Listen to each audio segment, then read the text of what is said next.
आ जाओ analysis of financial statement में। ठीक है, unit 4 analysis of financial statement. अच्छा, एनालिसिस ऑफ फाइनेंशियल स्टेटमेंट तो हम लोग को पता है क्या होता है।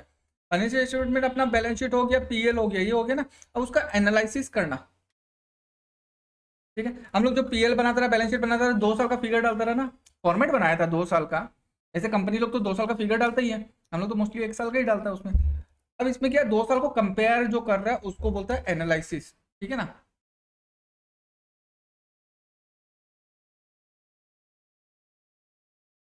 छोड़ दो। कितना तरह का एनालिसिस है, comparative statement, common size statement, trade analysis, ये इस चैप्टर में कम आएगा। ठीक है, ये चैप्टर में कवर होगा। और रेशियो एनालिसिस अलग चैप्टर है, कैश फ्लो का अलग चैप्टर में कर दिया। ठीक है,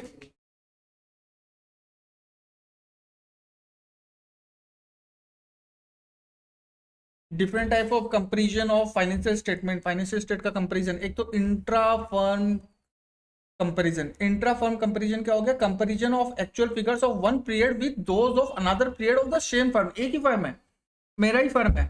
पिछले साल मेरा कितना सेल्स हुआ, पिछले साल मेरा कितना खर्चा हुआ, पिछले साल मेरा कितना प्रॉफिट हुआ, पिछले साल मेरा क्या टैक्स हुआ, और इस साल मेरा प्रॉफिट, टैक्स, खर्चा, इनकम सब हम देखेगा, उसको कंपेयर करेगा, तो उसको बोलता है इंट्रा फर्म कंपेरिजन। ठीक है, नेक्स्ट आ गया इंटर हो गया ये। ठीक है ना, इंटर फर्म कंपेरिजन क्या हो गया, इंटर फर्म कंपेरिजन हो गया comparison of actual figures of one firm with those of another firm of same size and scale belonging to same industry. अब जैसे मान लो कि कैनरा बैंक है, ठीक है ना, तो वो अपना 2 साल का फिगर चेक करेगा, जैसे 2021 2022, इस साल कितना एक्सपेंसेस हुआ, लास्ट ईयर कितना एक्सपेंसेस हुआ, करंट ईयर में कितना एक्सपेंसेस हुआ, इस साल कितना इनकम हुआ, नेक्स्ट लास्ट ईयर कितना इनकम हुआ। ठीक है ना, ये हो गया इंट्रा। और इंटर में क्या हो गया, कैनरा बैंक और एक्सिस बैंक दोनों का सेम साल का फिगर देखिएगा, 2022 का, 2022 का, सेम इंडस्ट्री, दोनों सेम इंडस्ट्री में है कि नहीं है, बैंकिंग सेक्टर में हो गया। ठीक है ना, तो यहाँ पे क्या बोल दिया, अच्छा सेम साइज भी होना पड़ेगा। टाटा स्टील बहुत बड़ा है और एक फर्म है वो छोटा है, वो भी स्टील मैन्युफैक्चरिंग है, बट वो तो बहुत बड़ा है, ये छोटा है, तो उसके बीच में कोई कंपैरिजन नहीं हो सकता। सेम कंपैरिजन होना पड़ेगा, सेम इंडस्ट्री का होना पड़ेगा, सेम साइज का होना पड़ेगा। ठीक है ना, comparison with standard figures, comparison of actual figures with standard और budget figures for the same period and the same firm. हम लोग क्या होता है, कभी कभी बजट बनाते हैं ना, कि हम लोग इतना साल इस मतलब टारगेट लेके रखता है कि आने वाला साल में हम लोग इतना खर्चा करेगा, इतना हम लोग सेल्स करेगा, इतना हम लोग, तो बजट बना के रखा है, उसको अचीव किया कि नहीं किया, वो हो गया कंपैरिजन विद स्टैंडर्ड फिगर्स। ठीक है, pattern comparison, comparison of actual figures of one firm with those of industries to which the firm belongs. ठीक है, ऑब्जेक्टिव्स छोड़ दो, ये सब फॉर्मूला तुम लोग को बताया ही था। कॉस्ट ऑफ गुड सोल्ड का, कॉस्ट ऑफ गुड सोल्ड में क्या था, opening stock plus net purchase. Net purchase मतलब नेट हो गया ना, नेट वर्ड क्या आ गया, नेट, नेट मतलब परचेज लेस रिटर्न, जो आएगा वो नेट परचेज होगा। ठीक है ना, opening stock plus purchase minus purchase return आ गया, plus direct expenses minus closing stock, ये हो गया कॉस्ट ऑफ गुड सोल्ड। ठीक है, दूसरा फॉर्मूला है जितना सेल्स किया उसमें से प्रॉफिट हटा दो। समझ में आया तो नहीं, नहीं आया बोलो।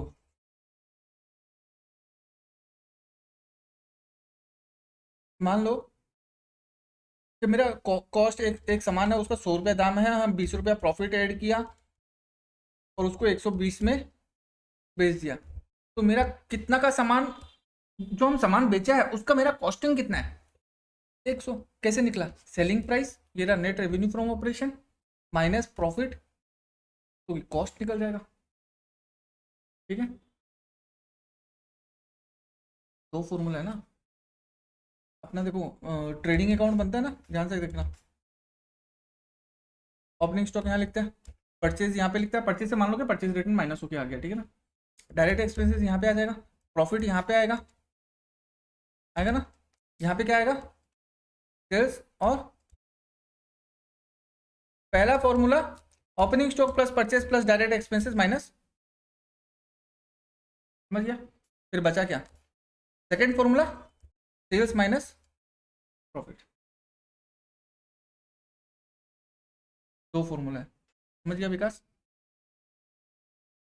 एक तो फॉर्मूला वो चॉकलेट वाला, स्टार्टिंग में कितना चॉकलेट है, कितना हम खरीद लिया, कितना लास्ट में बच गया तो कितना का खा लिया, वो हो गया कॉस्ट ऑफ गुड्स सोल्ड, ठीक है ना? ग्रॉस प्रॉफिट मतलब जितना सेल्स है उसमें से cost of goods sold minus करेगा तो प्रॉफिट। अच्छा ये प्रॉफिट कैसे निकलेगा? 20 रुपया सेलिंग प्राइस में से कॉस्ट माइनस कर देगा तो अपना निकल जाएगा सेलिंग प्राइस माइनस कॉस्ट। मतलब सेलिंग प्राइस 120, कॉस्ट है मेरा 100, तो मेरा प्रॉफिट निकल गया। तो वही लिखा है ग्रॉस प्रॉफिट, क्या निकला? Net revenue from operation which is equal to sales और minus cost of goods sold, है ना? प्रॉफिट बिफोर टैक्स तो पता ही है कि हम लोग का टैक्स का पहले का प्रॉफिट कितना है। अच्छा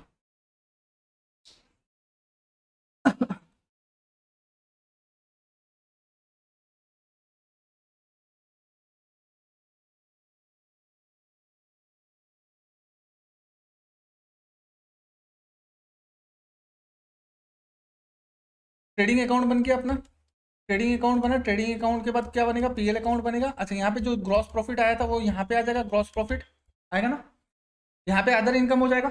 अदर इनकम को हम बोल सकते हैं ऑपरेटिंग इनकम भी बोल सकते हैं, और यहाँ पे एक्सपेंसेस आता है उसको हम ऑपरेटिंग एक्सपेंसेस भी बोल सकते हैं,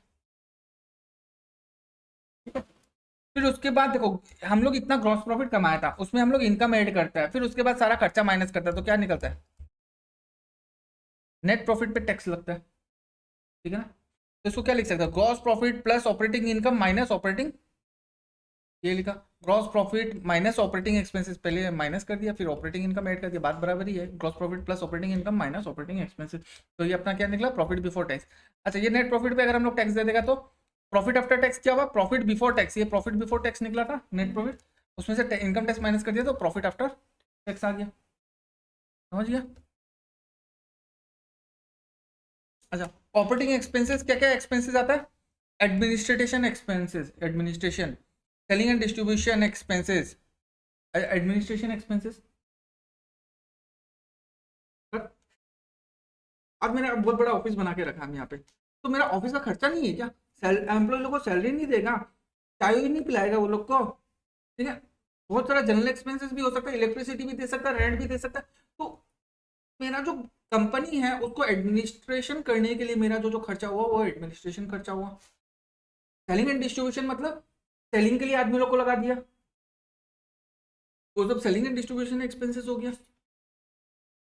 कैरियज आउटवर्ड भी सेलिंग एंड डिस्ट्रीब्यूशन एक्सपेंसेस में हो गया, तो ये सारा खर्चा यहाँ पे आएगा ना, तो ये ऑपरेटिंग एक्सपेंसेस हो गया, ठीक है?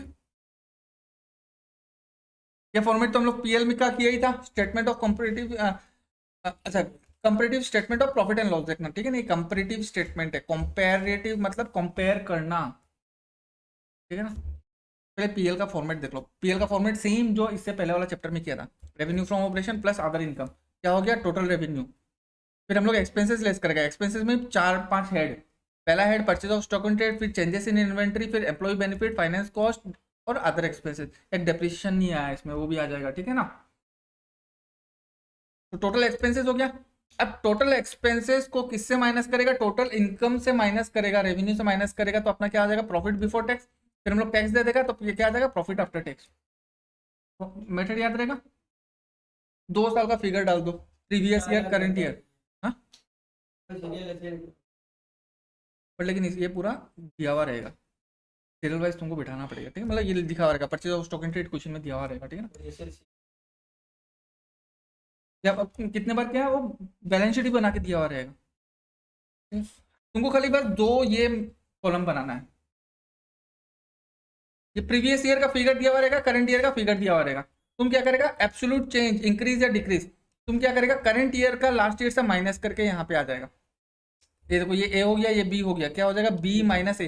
ऑब्वियस सा बात है, लास्ट ईयर जितना सेल किया इस साल उससे ज्यादा ही सेल होगा, अनटिल अनलेस कोविड वोविड हो गया तब बात है सेल डाउन हो सकता है, बट अगर ऐसे नॉर्मली चलता रहा तो ऑब्वियस सा बात है एवरी ईयर सेल अपना इंक्रीज होते रहता है। अगर सेल भी इंक्रीज हुआ तो अपना खर्चा भी बढ़ते रहता है कि नहीं? बढ़ता कि नहीं बढ़ता? तो बी माइनस ए करंट ईयर का जितना सेल्स है माइनस करेगा लास्ट ईयर का सेल, वो फिगर आ जाएगा यहाँ पे फिगर में। उसके बाद आ जाएगा परसेंटेज चेंज, कितना परसेंट चेंज हुआ, ये क्या निकला, सी निकला ना। इसको डिवाइड करेगा ए से कि ए से कितना परसेंट ज्यादा इंक्रीज हुआ।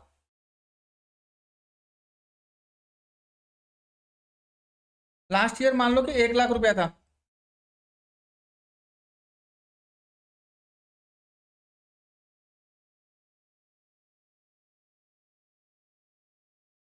ठीक है। मान लो कि लास्ट ईयर अपना सेल्स था, रेवेन्यू फ्रॉम ऑपरेशन 1 लाख रुपया, इस साल बढ़ के 1,50,000 हो गया। तो क्या हो जाएगा, यहाँ पे फिगर आ जाएगा 50,000,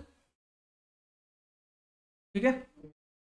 यहाँ पे क्या फिगर आएगा, 50,000 डिवाइडेड बाई लास्ट ईयर का फिगर लेगा 1 लाख रुपया इंटू 100, ये कटा 2 टाइम्स, है ना, ये कटा 50, तो यहाँ पे आ जाएगा 50%। समझ गए क्या? नहीं, सीधा ही हो, इसका मतलब प्लस ही है। अगर माइनस में हो जाएगा, यहाँ पे अगर 50,000 हो गया तब ये इसका बात ये माइनस हो जाएगा, ठीक है। वैसे ही अदर इनकम का भी सेम, वैसे ही सबका करना है, ठीक है। एग्जाम्पल देख लो, समझ में आ जाएगा। लास्ट ईयर का फिगर दिया, देखो ईयर इसमें इंपॉर्टेंट है, देख लेना कितने बार क्या है, 2021 इस तरफ भी लिखा हुआ रह सकता है, तो तुम लोग गलती मत करना इस चीज का। 2020 ये लास्ट ईयर हो गया, 2021 ये करंट ईयर हो गया। रेवेन्यू फ्रॉम ऑपरेशन दे दिया 16 lakh 20 lakh, employ benefit expenses दे दिया 8 लाख 10 लाख, अदर एक्सपेंसेस दे दिया 2 लाख 1,40,000, देखो कम हुआ है यहाँ पे, ठीक है ना।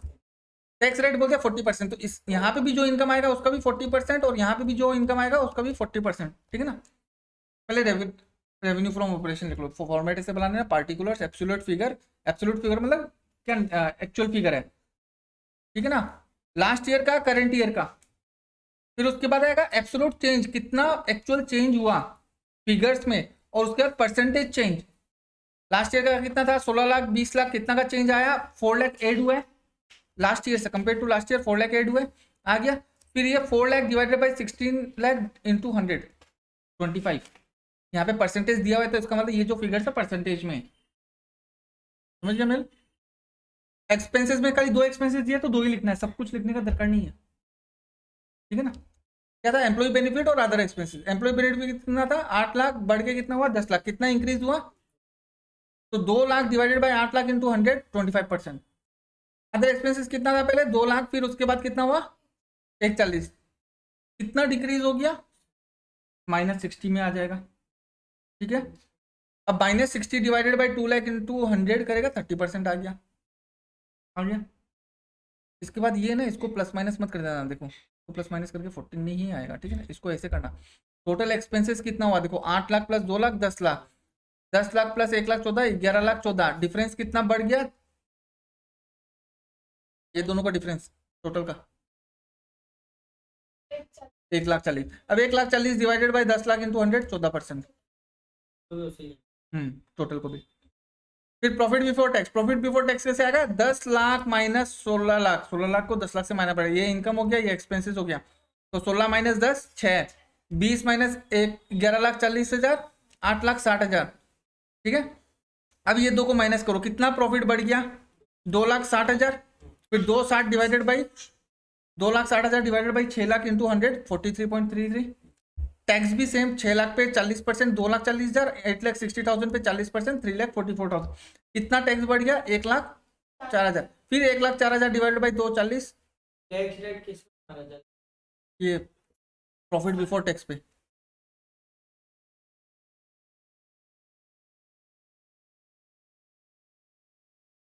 तुम जितना 100 रुपया कमाई कर रहे हैं, 30% गवर्नमेंट को टैक्स दे देगा, तो 30 माइनस हो जाएगा, तुमको 70 नहीं बचा, ये तो कमाई हुआ ना 100 रुपया। कैसे कमाई हुआ, देखो ये 16 लाख कमाया, उसमें से खर्चा 10 लाख बाद दिया, तो नेक्स्ट कमाई कितना हुआ 6 लाख, 6 लाख पे 40%, 240, फिर 8,60,000 पे 40%, 344, ठीक है ना। अब ये दोनों को माइनस करना, टैक्स तो बढ़ गया है ना, कंपेयर टू लास्ट ईयर हम लोग ज्यादा टैक्स दिया, इस बार कितना ज्यादा दे दिया 1,04,000, फिर 1,04,000 डिवाइडेड बाई 240, 43.33, ठीक है।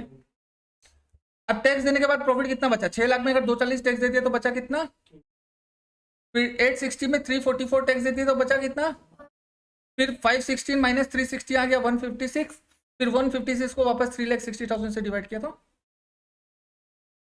समझ गया क्या मुश्किल है?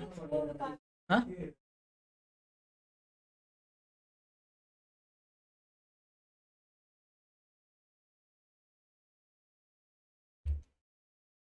Illustration number 2, revenue from operation दिया हुआ है 2 साल का। अच्छा देखो इस बार करंट ईयर कौन पहले दे दिया ना, पहला कॉलम में दिया कि नहीं दिया, तो ये चीज ध्यान रखना, पहला कॉलम में ही मत डाल देना इसको, ये सेकंड वाला कॉलम में जाएगा।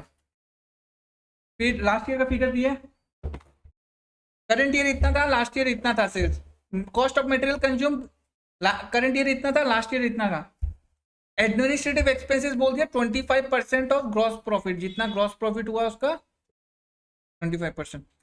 अच्छा हम लोग ये कैसे निकलता है, ग्रॉस प्रॉफिट कैसे निकलेगा, जितना हम लोग सेल्स किए हैं उसमें से माइनस हम लोग कॉस्ट कर देगा तो अपना ग्रॉस प्रॉफिट निकल जाएगा। तो सेल्स तो दिया हुआ है ये 12,50,000 और कॉस्ट भी अपना दिया हुआ है कि वो सामान को बेचने के लिए हम लोग का कितना कॉस्ट लगा 10,50,000 का, तो अपना ग्रॉस प्रॉफिट निकल जाएगा। उस ग्रॉस प्रॉफिट का 25% खर्चा है अपना ये, ठीक है ना, और यहाँ पे भी 20% खर्चा है। फिर उसका इनकम टैक्स बोल दिया, पहले रेवेन्यू फ्रॉम ऑपरेशन डालो, लास्ट ईयर का डाल दिया, करंट ईयर का डाल दिया, कितना बढ़ गया रहा 250, डिवाइड करो 250 डिवाइड बाई 10 लाख 25% आ गया।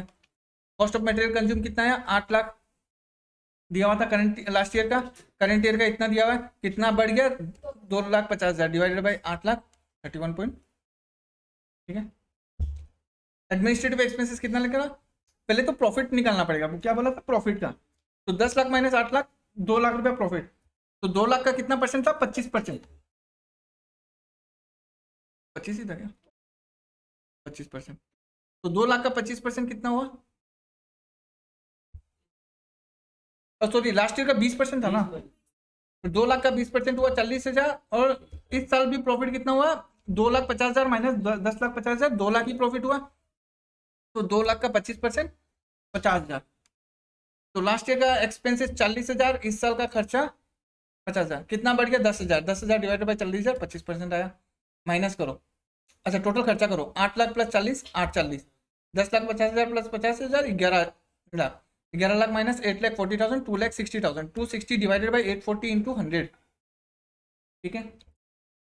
अब क्या करेगा इनकम को खर्चा से माइनस करेगा, यहाँ पे तो खर्चा का टोटल कर दिया ना, तो 10 लाख माइनस 840 1,60,000, 12,50,000 माइनस 11 लाख 1,50,000, 10 लाख। हाँ, ठीक है। प्रॉफिट कम हो गया ना, कितना कम हुआ माइनस 10,000, तो 10,000 डिवाइडेड बाई 160 इंटू 100 करेगा, तो इसको ब्रैकेट में लिख देना क्योंकि आंसर भी परसेंटेज में माइनस में आएगा, ठीक है ना।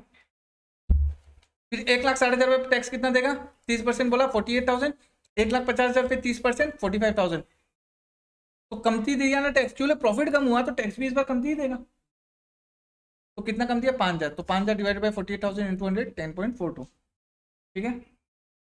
अब टैक्स देने के बाद प्रॉफिट कितना बचा 160 माइनस 48 1,12,000, 1.5 लाख में से 45,000 चला गया तो कितना हुआ 1,05,000, कितना कम हुआ 7,000, 7,000 डिवाइडेड बाई 1,12,000, समझ गया, कीजिए क्या है मोटा मोटी, इसमें भी मोटा मोटी करो करो करो 3 नंबर करो, 3 नंबर कर लो, क्या नहीं 3 नंबर मोबाइल में मार मार के देखो तुम लोग को समझ में आता है। रेवेन्यू फ्रॉम ऑपरेशन दिया हुआ है, purchase of stock in trade दिया हुआ है, चेंजेस इन इन्वेंटरी दिया हुआ है, ठीक है, अदर एक्सपेंसेस दिया हुआ है। अच्छा अदर एक्सपेंसेस में क्या बोल दिया 10% of cost of good sold, तो पहले तो कॉस्ट ऑफ गुड सोल्ड निकालना पड़ेगा, कैसे निकालेगा opening stock plus purchase minus closing stock, opening stock plus purchase minus closing stock. अच्छा opening stock minus closing stock तो ये दिया हुआ है changes in inventory, changes in inventory का मतलब ये opening stock minus closing stock, और परचेज भी दिया हुआ ही है, तो ये दोनों को ऐड कर लेगा तो अपना वो निकल जाएगा ना, कॉस्ट ऑफ गुड्स सोल्ड निकल जाएगा, ठीक। करो करो करो, शाम को करना है कोटेशन जो है बोल हो गया ये 3 नंबर, हो गया विकास 3 नंबर।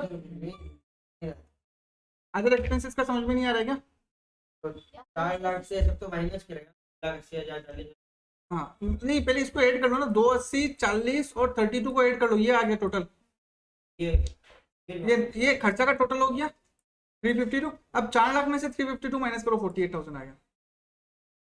लेस करेगा टोटल एक्सपेंसेस लिखना, यहाँ पे क्या लिखा, खर्चा लिखना, 1 नंबर खर्चा, 2 नंबर खर्चा, 3 नंबर खर्चा, फिर तीनों खर्चा का टोटल, ये टोटल आ गया। तो इनकम को टोटल से माइनस कर दो।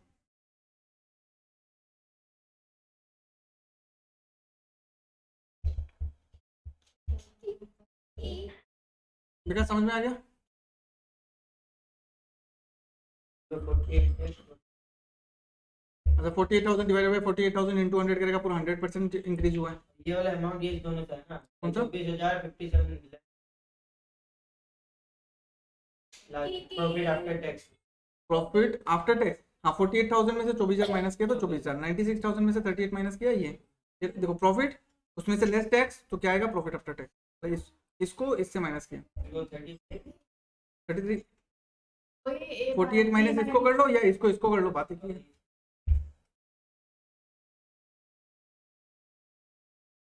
चलो फोन नंबर देखो, ये भी इजी है, कुछ दिया हुआ ही नहीं है इसमें कुछ निकालना, खाली revenue from operation, stock in trade, changes in inventory, other expenses. अच्छा यहाँ पे नेगेटिव में 1 लाख दिया चेंजेस इन इन्वेंटरीज में, माइनस में, और वो भी लास्ट ईयर का। इसका मतलब क्लोजिंग स्टॉक ज्यादा था, ओपनिंग स्टॉक कम था, है कि नहीं? हाँ ये माइनस में लिखा है 1 लाख रुपया, ठीक है। तो यहाँ पे क्या बोला फॉर्मूला देखो, b minus a equal to c, b मतलब 2 लाख माइनस, फिर माइनस 1 लाख, माइनस माइनस क्या हो गया, और ब्रैकेट में इसलिए माइनस तो 19 से करो ये वाला। अच्छा इलस्ट्रेशन नंबर 5, इसमें रेवेन्यू फ्रॉम ऑपरेशन दिया हुआ है, अदर इनकम दिया हुआ है, दोनों को ऐड कर लेगा, ठीक है, जो भी निकालना परसेंटेज निकाल लेगा। उसके बाद एक्सपेंसेस बोल दिया 60% ऑफ रेवेन्यू फ्रॉम ऑपरेशन, मतलब इसका 60% एक्सपेंसेस है, इसका 60% एक्सपेंसेस है, रेवेन्यू फ्रॉम ऑपरेशन का है, अदर इनकम का नहीं, अदर इनकम का मत पकड़ लेना, तो उसका टैक्स है, ठीक है। देखो ये भी 1 और 2 को ऐड किया तो टोटल रेवेन्यू आ गया। फिर एक्सपेंसेस जो क्वेश्चन में जैसे बोला वैसे करना है, बोला है कि रेवेन्यू फ्रॉम ऑपरेशन का 60%, तो पहला साल का रेवेन्यू फ्रॉम ऑपरेशन कितना है 6 लाख, उसका 60% निकाल लो 3,60,000। फिर नेक्स्ट ईयर का बोला 40% नहीं, हाँ 40% नहीं, 40% भी नहीं, बोलो टैक्स रेट है, हाँ 60% ऑफ रेवेन्यू फ्रॉम ऑपरेशन, तो फिर 8 लाख का 60% 4,80,000, और दोनों साल इनकम टैक्स रेट अलग अलग है, तो अलग अलग ही लेना।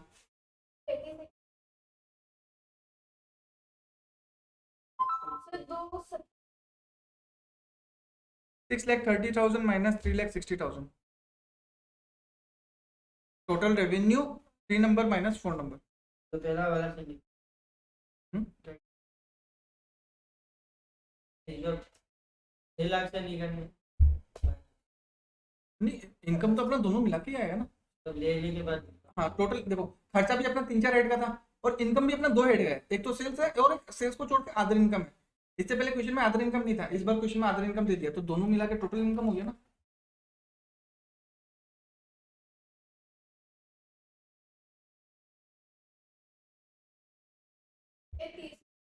सर 6 लाख पे 60%,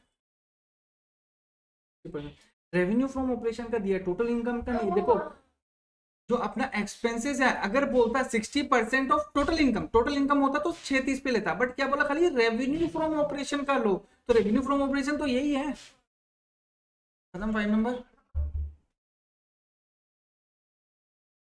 6 नंबर घर पे देख लेना, समझ में आ रहा है क्या, करके भी आना, प्रैक्टिस भी हो जाएगा। Depreciation amortisation other expense finance को 60, सारा सा मेल से ये देखो फाइनेंस कॉस्ट क्या बोला, देखो ये तो दिया हुआ है रेवेन्यू फ्रॉम ऑपरेशन, ऐसे ही डाल देगा, और कोई अदर इनकम बोला इसमें तो नहीं आएगा, टोटल रेवेन्यू उतना ही हो गया। खर्चा में depreciation and amortisation, other expenses, finance cost, employ benefit, कौन सा 1 नंबर, कौन सा 2 number, 3rd number, 4th number, ये सीरियल वाइज लिखना। क्या लिखा है यहाँ पे, पहले एम्प्लॉय बेनिफिट, फिर फाइनेंस कॉस्ट, फिर डेप्रिसिएशन, फिर अदर, समझ गया। जैसे पीएल का फॉर्मेट था सीरियल वाइज, वैसे ही सीरियल वाइज चलेगा। अच्छा डेप्रिसिएशन दिया हुआ ही है, अदर एक्सपेंसेस भी दिया हुआ ही है, एम्प्लॉय बेनिफिट भी दिया ही है। अच्छा अदर इनकम नीचे दे दिया, देख लेना, हम लोग क्या करेंगे, टोटल करके छोड़ दिया, ऊपर में revenue from operation other income लिखा नहीं, फिर मिटाओ उसको, फिर वापस से करो। इसे क्वेश्चन पहले से ही पढ़ लेना, समझ गया। फाइनेंस कॉस्ट क्या बोला, 60% ऑफ रेवेन्यू फ्रॉम ऑपरेशन। जो फाइनेंस कॉस्ट का यहाँ पे वैल्यू कुछ भी नहीं दिया, तो इसका 60% यहाँ पे आ जाएगा, इसका 60% यहाँ आ जाएगा। समझ गया विकास। 40 लाख का 60% 2,40,000 कहाँ है, 24 लाख, ठीक है ना। 30 लाख का 60% 18 लाख, ये आ गया 18 लाख, ठीक है ना। फिर टोटल एक्सपेंसेस को ऐड किया, फिर वो वैसे ही सेम करना है, ठीक है। होमवर्क ये यहाँ पे नीचे में वर्किंग नोट भी करना पड़ेगा तुम लोग को एग्जाम में। ये आएगा। चलो इतना तक ही करो, 7 तक होमवर्क करके आ जाना, ठीक है ना।